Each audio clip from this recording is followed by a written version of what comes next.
Muy buenas tardes, de nuevo con ustedes en un programa más de alto voltaje de cadena radial costarricense. Mimi Prado, quien les habla en la compañía de nuestro analista Fausto Amador Arrieta. El programa de hoy es continuación del programa de la semana pasada y es la guerra de Trump contra China, una crónica anunciada de una guerra comercial perdida. Trump despertó al dragón chino, recrudece el nacionalismo chino y no es grato para él, para Trump, lo que se encontró. Quiso doblegar a China y obligarla a negociar, pero con insultos y matonerías, algo que las autoridades chinas y los chinos no aceptan, pero sí respondieron con aranceles, respondieron con astucia, estudiando las debilidades de los Estados Unidos y atacándolo en esas debilidades. Cerraron exportaciones a sus tierras raras al mundo y con eso crean problemas muy serios a toda la industria de la alta tecnología e incluso a la industria militar de los Estados Unidos.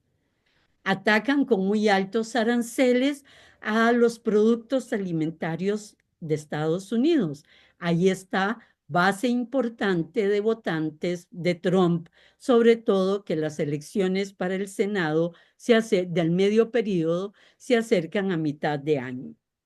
Y el gobierno chino ordena parar las compras de aviones Boeing y repuestos de estos aviones. Empresa estratégica para los Estados Unidos, parte del conglomerado militar de los Estados Unidos y que maneja tecnología de vanguardia. Con un dato especial, Boeing comercial está en crisis económica.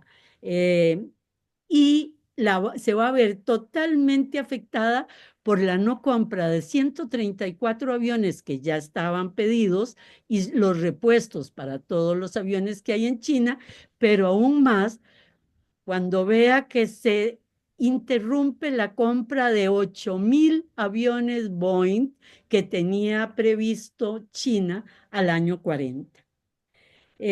Frente a esto, podemos además añadir que sale hoy los datos que BID ya le ganó totalmente la batalla a Tesla en el resto del mundo y que otro elemento importante que sale a la vista es que para industrializar de nuevo el cinturón de óxido en Estados Unidos, algo que ya habíamos señalado, pero hay que profundizar, se requeriría enorme capacitación y salarios competitivos. No pareciera que la industria del automóvil va a renacer tan fácil en los Estados Unidos.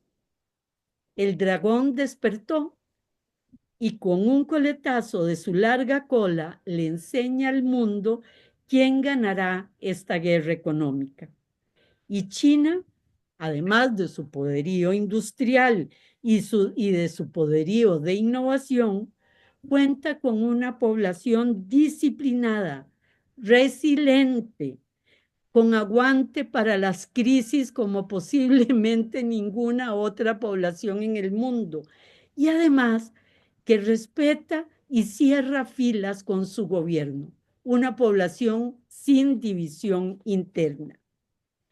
Y mientras Estados Unidos insulta y agrede a sus aliados, cierra 30 embajadas y consulados a lo largo del mundo en estos días, Xi Jinping se reúne con líderes de su entorno para discutir cómo enfrentar la crisis. Y además vimos hace unas semanas una foto muy significativa en que Corea del Sur y Japón, aliados definitivos de los Estados Unidos, se dan las manos en una reunión con el presidente de China. Ayer, James Dimon, el CEO de JP Morgan, en entrevista en el Financial Times, insta por un diálogo abierto entre China y Estados Unidos a mantener la solidez de las relaciones y de las alianzas en Occidente y se preocupa por la posibilidad de una escalada militar a este conflicto. Al mismo tiempo, en el otro lado del mundo, Xi Jinping, más mesurado, advierte y señala su preocupación porque esta guerra económica erosionará el orden económico mundial y traerá, lo que le preocupa, dificultades a los países menos fuertes o más débiles. La respuesta de Trump a esto es decir, en Fox News, elijan entre China y nosotros. Eso es lo que tienen que hacer, elegir. Si Estados Unidos va a perder la guerra económica contra China, como pareciera obvio, ¿no se arriesga Trump haciendo esta pregunta? China es atractiva porque no impone, no exige un modelo político, maneja un poder blando y además en sus relaciones económicas busca el ganar-ganar. Estados Unidos despertó al dragón y puede ser quemado por este. Despertó además conjunto con el dragón, el nacionalismo chino. Las redes chinas, sociales chinas, están llenas de llamados al boicot de los productos, redes de comerciantes votando para no comprar productos ni vender productos estadounidenses, perdón.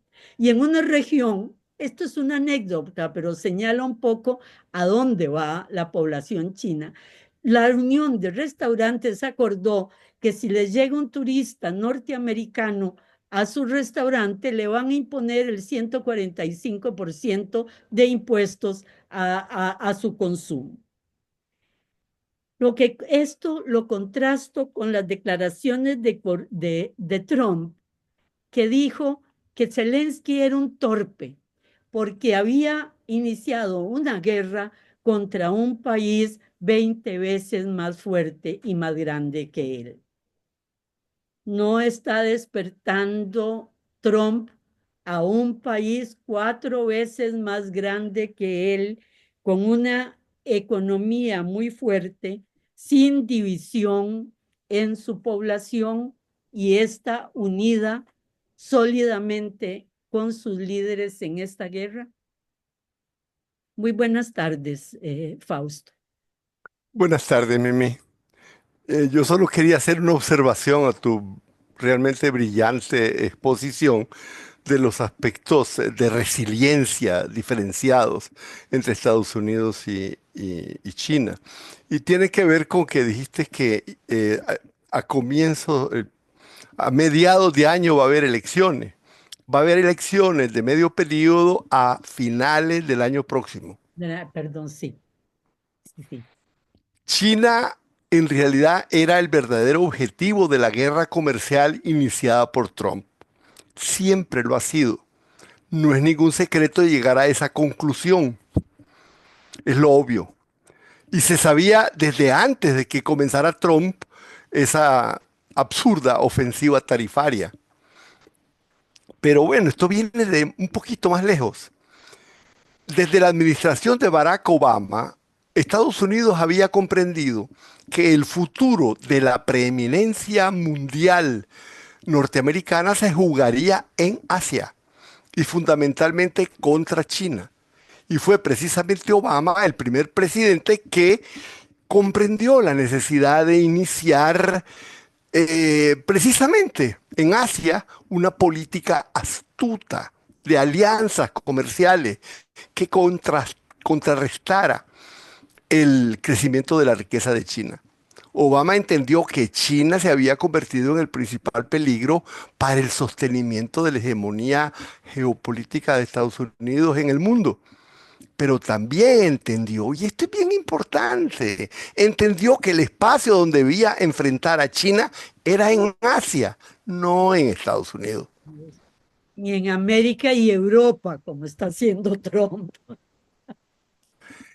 Eh, con la llegada de Obama al poder,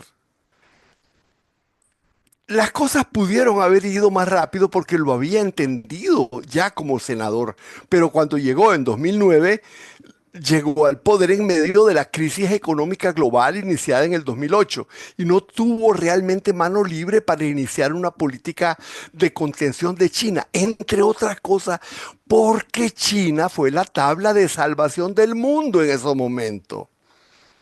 China adoptó políticas fiscales, monetarias para ampliar su demanda interna y promover el crecimiento económico. Implementó un paquete de 600.000 millones de dólares de estímulo económico interno.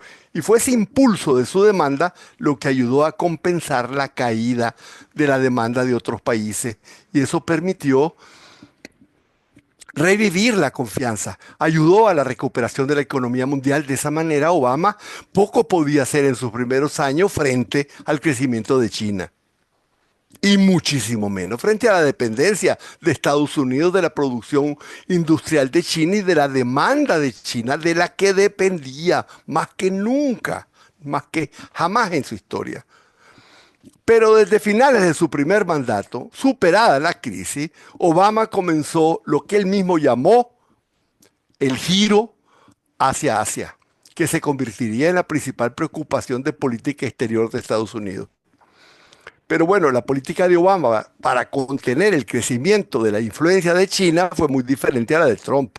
Obama inició un proceso de articulación comercial, de libre comercio, entre Estados Unidos, las principales potencias asiáticas y varios países del Pacífico de América Latina. Era el Acuerdo Transpacífico de Cooperación Económica, o TPP, que al excluir a China se convertía en una plataforma astuta, no confrontativa, de construcción de un bloque frente a China. Bueno, una de las grandes estupideces de Hillary Clinton, secretaria de Estado de Obama, fue interrumpir ese tratado. Esta señora realmente fue fatal en todo como secretaria de Estado. Y mientras más conoce uno, más se aterra del papel que jugó, ¿verdad? Sí, así es. La llegada de Trump al poder terminó de acabar con esa política inteligente y entonces control lo único que quedó fue aranceles. La llegada de Biden interrumpió de alguna manera la ofensiva arancelaria de la primera administración de Trump. No la eliminó, sino que la concentró en una guerra abierta en el sector de alta tecnología electrónica, prohibiendo el comercio de la última generación de semiconductores. De alguna manera era una política mucho más inteligente, limitada, no generalizada a todos los productos, etcétera. Pero hay que admitir que fue Biden el que también inició un intento de reindustrialización, también un poquito más astuta, con estimulando a empresas de alta tecnología que se fueran para los Estados Unidos. Pero Biden no había entendido las capacidades chinas y la prohibición de comerciar semiconductores fue una bendición para China porque la obligó a desarrollar su propia producción para sustituir las importaciones que se les había prohibido recibir. Bueno, es en ese contexto que volvió Trump al poder, segundo mandato, con una idea absoluta de un uso indiscriminado de aranceles para reconstruir el tejido industrial de Estados Unidos, mientras buscaba asfixiar la producción china, impidiendo al máximo su acceso al mercado gringo. Esta vez ya no había zanahoria, solo garrote. Los aranceles a todos los países del mundo como un instrumento también escondido de extorsión contra China, porque detrás de todo eso, el Wall Street Journal de hoy lo dice. Lo que estaba era obligarlos a cerrarle las puertas de su mercado a la producción china.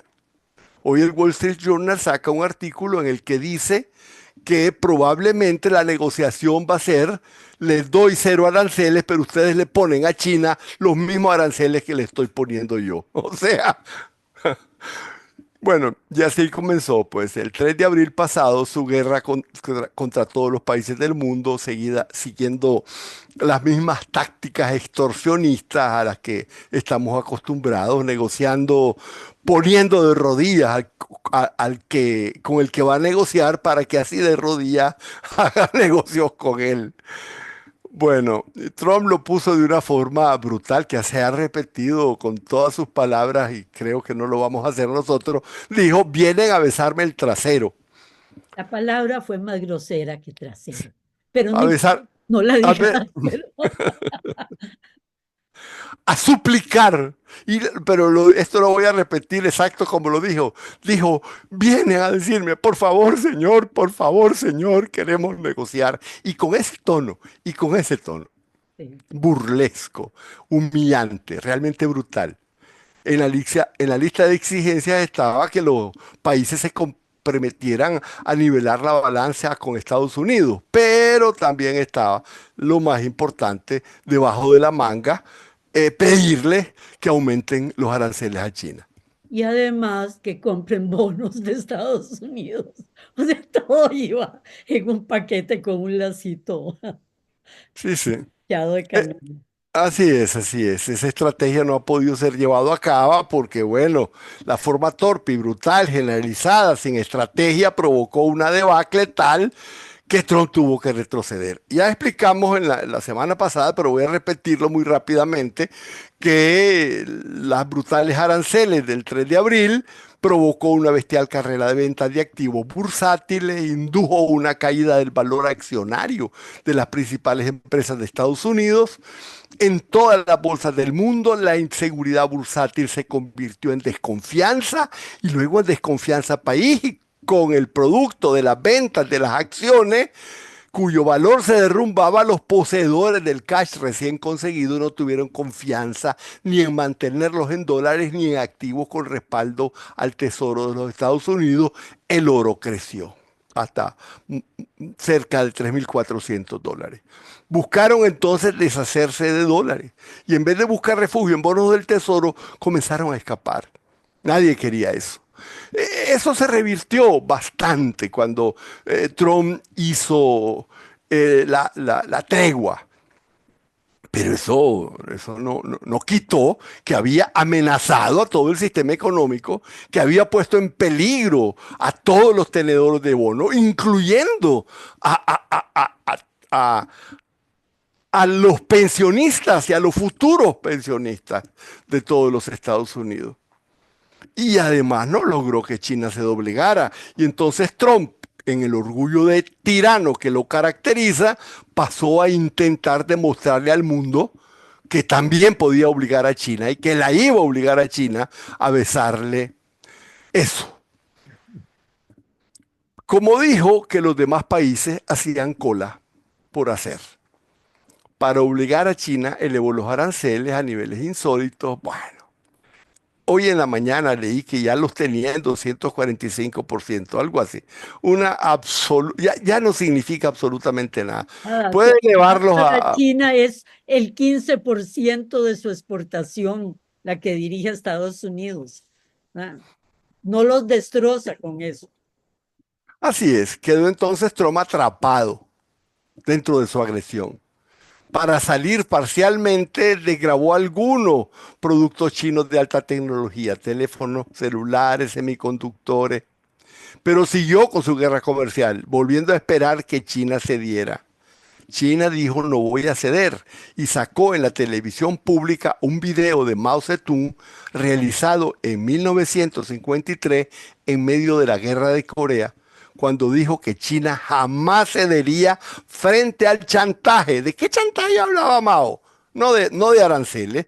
En esos momentos, el general MacArthur había solicitado el uso de la bomba atómica contra Manchuria. A ese chantaje se estaba refiriendo, a tirar una bomba atómica contra China. Y entonces Mao Zedong replicó que el imperialismo es un tigre de papel. En esta ocasión, el hecho de que saque a Mao Zedong públicamente, que probablemente muchos chinos jóvenes jamás han visto ese video, Es tremendamente significativo. Bueno, Xi Jinping siempre ha dicho que en una guerra comercial no hay ganadores, que todos son perdedores. El punto es discutir quién perderá más en esta guerra comercial desatada por Trump. Yo estoy convencido de que Estados Unidos será el que más perderá. Y hay fuertes razones sociales y geopolíticas para pensar esto. En realidad, en todo enfrentamiento entre países, sea bélico o comercial, juegan todas las fortalezas y todas las debilidades de cada país. Vos hiciste precisamente una analogía entre las fortalezas, llamémosles, ¿cómo les diría? Del nacionalismo, Cultural, sociales, social. probablemente más que culturales, porque no es el tema de la cultura de China y la de Estados Unidos, es más el hecho de una nación compacta. Vos lo mostraste bastante bien.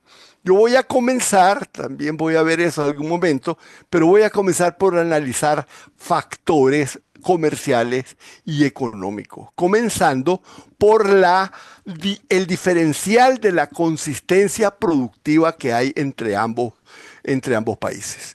Yo creo que este es un momento, El para no con- interrumpirlo, un momento Exactamente. apropiado. Regresamos con ustedes en unos minutos. De regreso con ustedes. Fausto estaba empezando apenas a señalar sobre las diferencias económicas y comerciales o los aspectos económicos y comerciales que hay en esta confrontación de hegemones. Así es, como señalamos la semana pasada y vos acabas de recordar, de acuerdo a las estadísticas de la OECD, China produce el 35% de los bienes finales que el mundo compra y también es responsable del 30% de todos los insumos productivos que los demás países del mundo utilizan en sus fábricas. Estados Unidos, en cambio, produce solamente el 12% de los productos finales del mundo y el 16% de sus insumos productivos. En ese sentido, China es más importante para el mundo que Estados Unidos. Entonces, es más fácil que los países encuentren que sus intereses en el comercio con China son más importantes que sus intereses en su comercio con Estados Unidos. Esto es importante porque significa que existe un freno a la capacidad que tiene Estados Unidos de concertar alianzas arancelarias contra China. Pero bueno, veamos el tema del daño, ¿verdad? Porque una guerra comercial causa daño. Importa mucho entender cuánto daño le puede hacer a la producción de China la pérdida del mercado estadounidense. Y vos sugerías hace poquito, hace unos minutos, precisamente algo así. Aquí nos vamos a llevar una formidable sorpresa. ¿Cómo se sabe?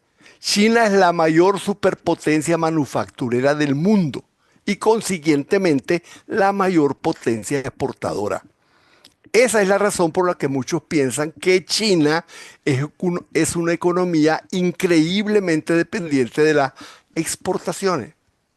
Eso fue verdad, ya no lo es tanto. Es cierto que en el primer periodo de rápido crecimiento chino, las exportaciones iban mucho más rápido que su propia producción, por lo que su dependencia de poder exportar era decisivo. Pero Obama, el giro hacia Asia y el intento del TPP le advirtió a China la posibilidad que tenía de un serio aprieto en el que se vería si fuera amenazada con perder el mercado norteamericano. Nos iba a quedar de brazos cruzados. Esa carta tenía que quitársela a cualquier futuro presidente de Estados Unidos que decidiera la locura de una guerra comercial radical contra China. Y en esos momentos Trump estaba lejos del horizonte. Por eso, desde la administración Obama se vino preparando China a una fuerte guerra comercial con Estados Unidos. ha sido una estrategia holística. En primer lugar, aumentando la resiliencia social de su población. Y su eje ha sido transferir a su población una parte considerable de las ganancias de su comercio internacional con Estados Unidos. Y eso es interesantísimo.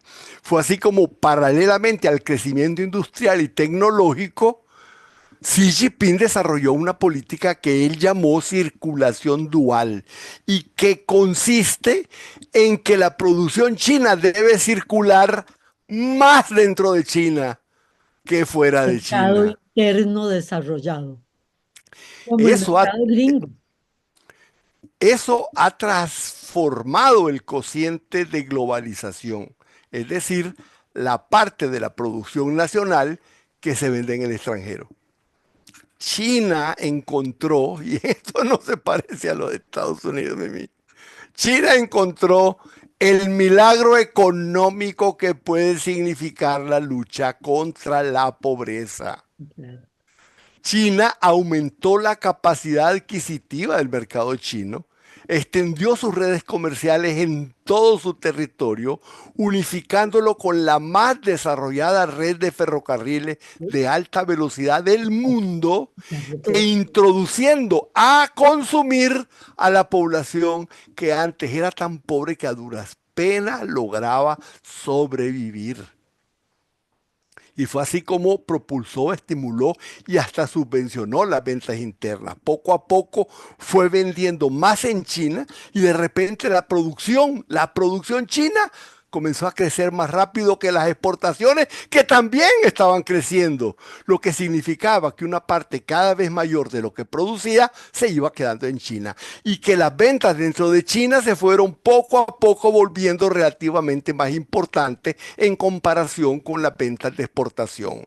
Pero lo interesante es que eso ocurrió al mismo tiempo que las exportaciones crecían. Y ese fenómeno no fue visto, no fue apreciado por sus rivales comerciales.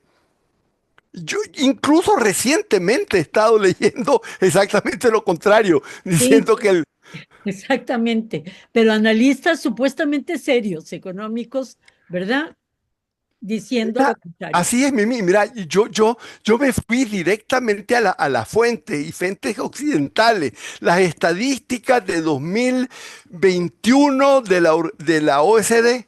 O sea, y entonces aquí viene Sun Tzu en su arte de la guerra que Sí, dice, conoce a tu enemigo y no pondrás en peligro tu victoria. historia.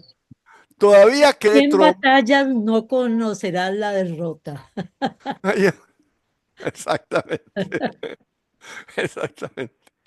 Y hay otro de Sun Tzu, ya que interrumpimos, que es igual de importante porque lo aplica China. El que carece de previsión y subestima al enemigo, probablemente será capturado por él. ¿Verdad? Subestimaron totalmente el poder del dragón. Todo esto, todo lo que vos decís y lo que yo dije tienen que ver fundamentalmente con que uno no se lanza a la guerra sin conocerse a sí mismo y al enemigo. Lo Bueno, hicieron con Ucrania. Se lanzaron a la guerra teniendo cálculos totalmente equivocados. así es, así es. Bueno, actualmente los datos muestran un milagro extraordinario. Ya China depende más de su propio consumo que de sus exportaciones. China es el mejor cliente de China. ¿Cuál es el milagro? Mira, el milagro es este, porque hay que ponerlo en comparación. China ha logrado regresar a tener una proporción de ventas internas de su producción igual a la proporción que vendía China antes de su crecimiento económico. Ujú. China exporta solo el 19% de su PIB, el resto lo consume en China. Y de esas exportaciones, la proporción de los Estados Unidos es solamente el 3% del PIB de Ah, China. bueno, de China, sí. Es enorme, pero apenas le haría cosquillas. De Pero hecho, se le haría renquear un poco, un punto, una piedra en el zapato. tal vez. De hecho, el 85% de las empresas exportadoras chinas venden también en el mercado chino. Y eso es tan interesante que aquí voy a decir una cosa que muy poco se dice, ¿verdad? Y que cuando digo estas cosas tengo que decirlo con alguna fuente occidental, ultraliberal, etcétera, ¿verdad? Ni Entonces crean a uno. lo voy a decir con el Economist de esta semana publicó que las compañías norteamericanas con fábricas en China tienen un nivel de ganancia vendiendo en China que es igual o más que todo el superávit de las exportaciones chinas en Estados Unidos. ¿Ok? No van a abandonar China. No, pero es que lo van a echar, lo van a echar.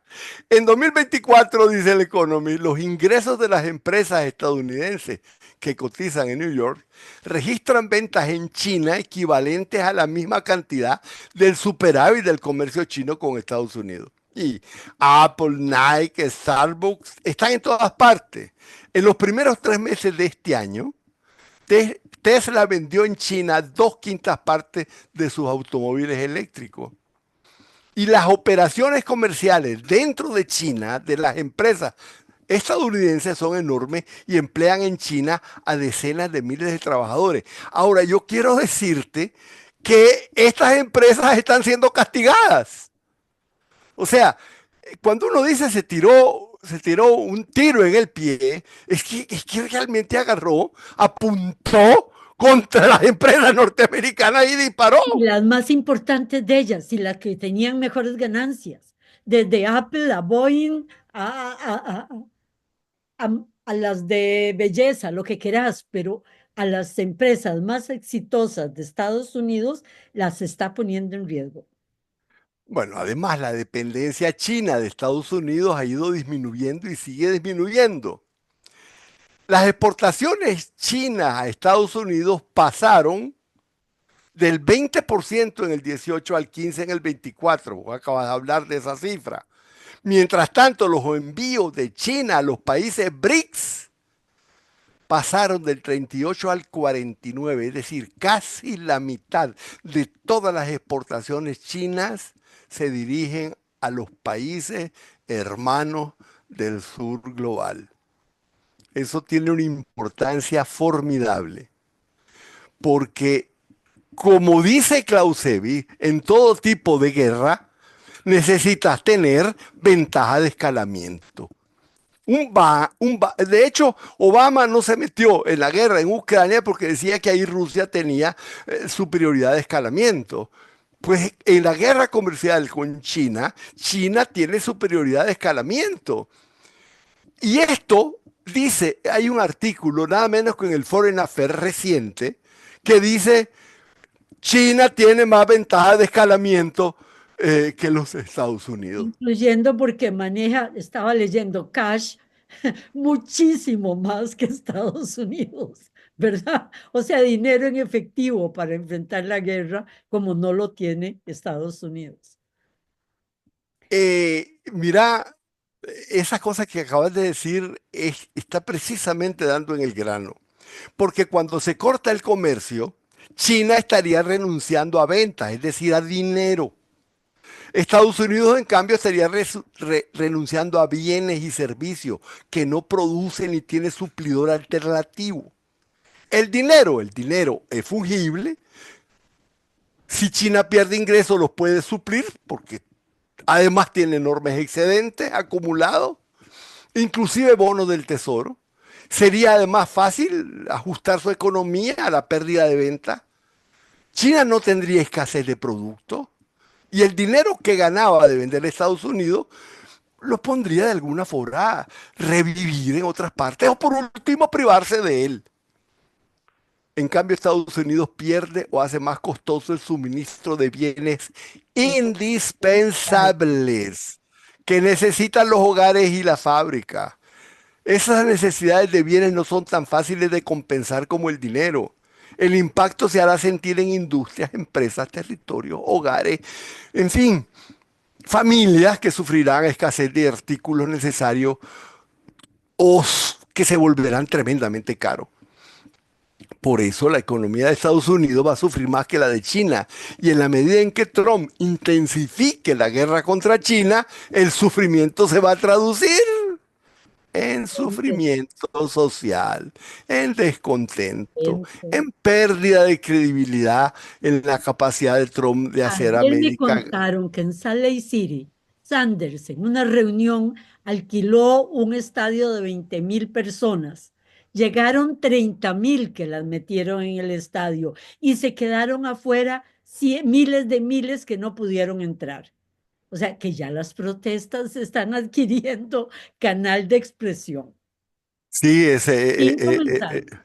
es interesantísimo porque esto es simple expresión simplemente de descontento, porque no es que Sander está proponiendo nada realmente interesante, es puro descontento. Es decir, vengan los que están descontentos, vengan a mí los que están descontentos, ¿verdad? Bueno, Trump puede creer que está actuando muy a lo macho, pero lo que está haciendo es dejar que Estados Unidos quede a la merced de la capacidad de escalamiento de China. El problema del enfoque económico de Trump termina siendo político. ¿Por qué? Porque una lucha de aranceles para ser creíble es necesario que duela. Pero si duele, el problema está en la capacidad de resistencia al dolor entre, entre, entre ambos países. Y ahí existe la diferencia estructural entre China y Estados Unidos que vos analizaste de una forma bastante precisa, porque el sistema electoral de Estados Unidos hace que los votantes y los grandes capitales tengan muy poco margen de tolerancia al dolor, sin traducir su sufrimiento en las urnas. Y entonces, por eso yo precisé, ¿verdad?, que la desesperación de Trump no era tan grande como para mitad de este año. En Sí, realidad es para el próximo año, pero, pero también, pero pero da sí es tiempo. por eso que corre como enloquecido con todas las medidas, ¿verdad?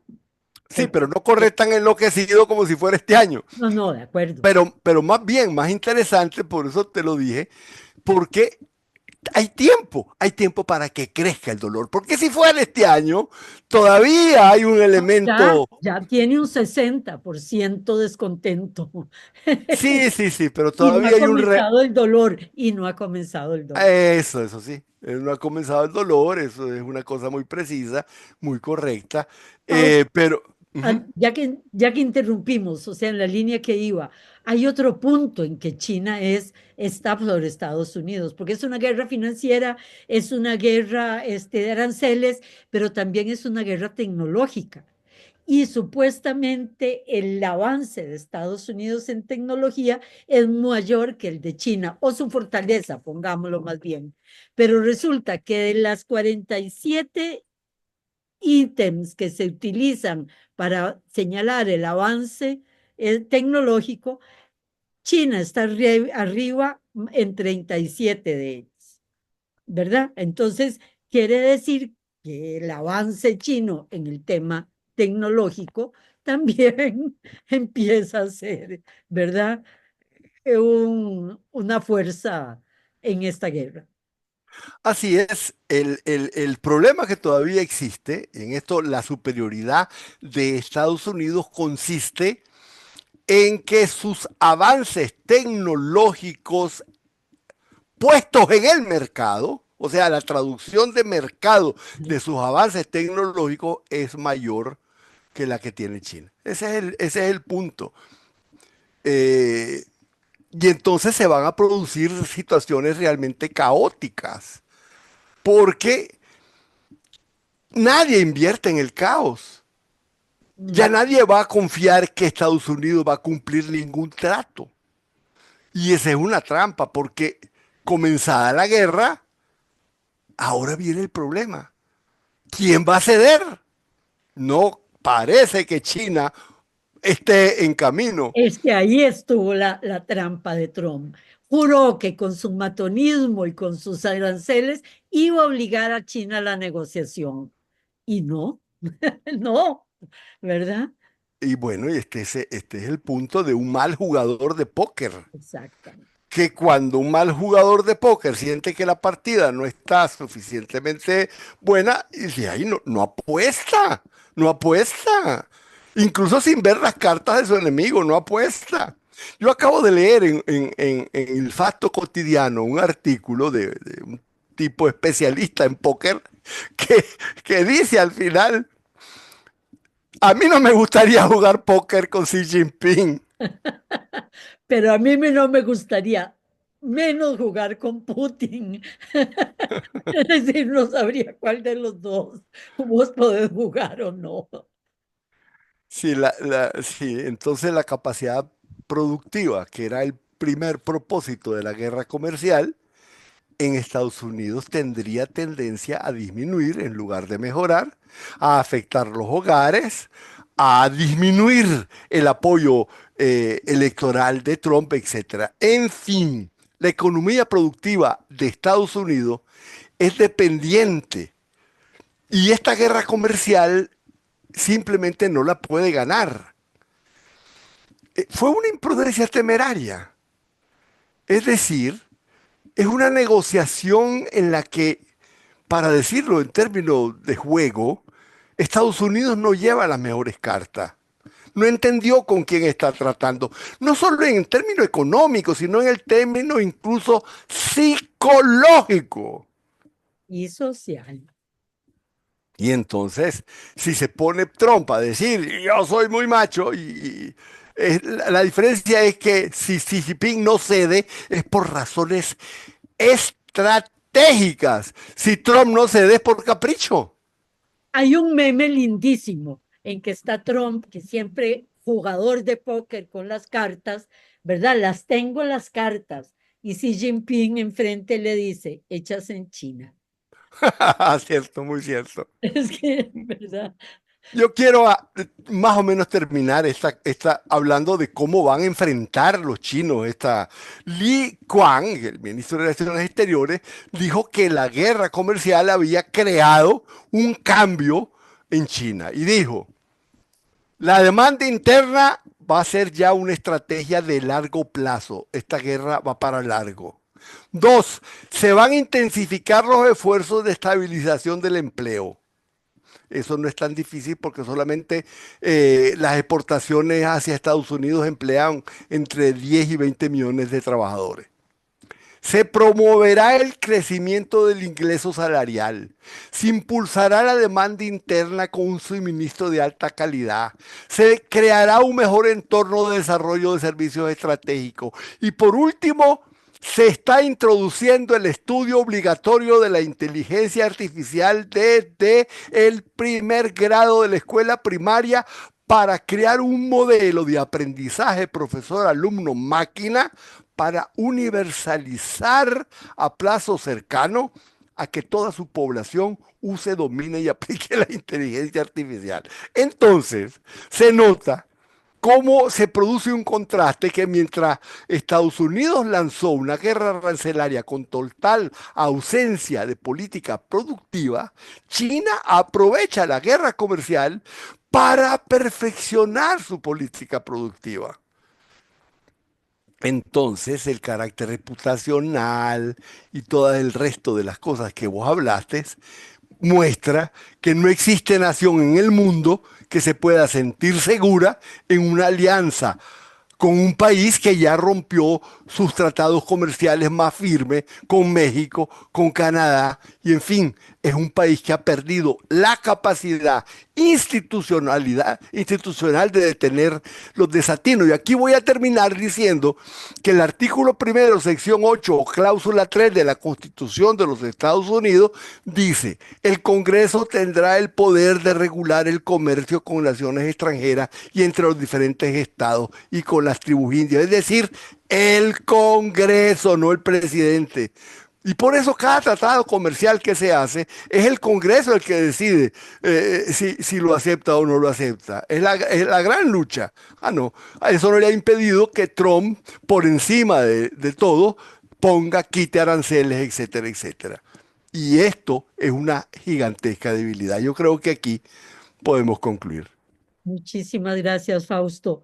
Eh, Solo pensar y solo decir que América Latina estamos en la peor posición, por lo menos el patio trasero, que difícilmente nos podemos escapar de la alianza con el perdedor en esta guerra. Muy buenas tardes a todos ustedes. Nos vemos la próxima semana en Medio Oriente, ¿verdad, Fausto? Sí, en Medio Oriente, claro. Muy bien, buenas tardes y muchas gracias. Ay, el like, eso nos ayuda muchísimo en la difusión de nuestros programas. Buenas tardes. Buenas tardes, Mimi.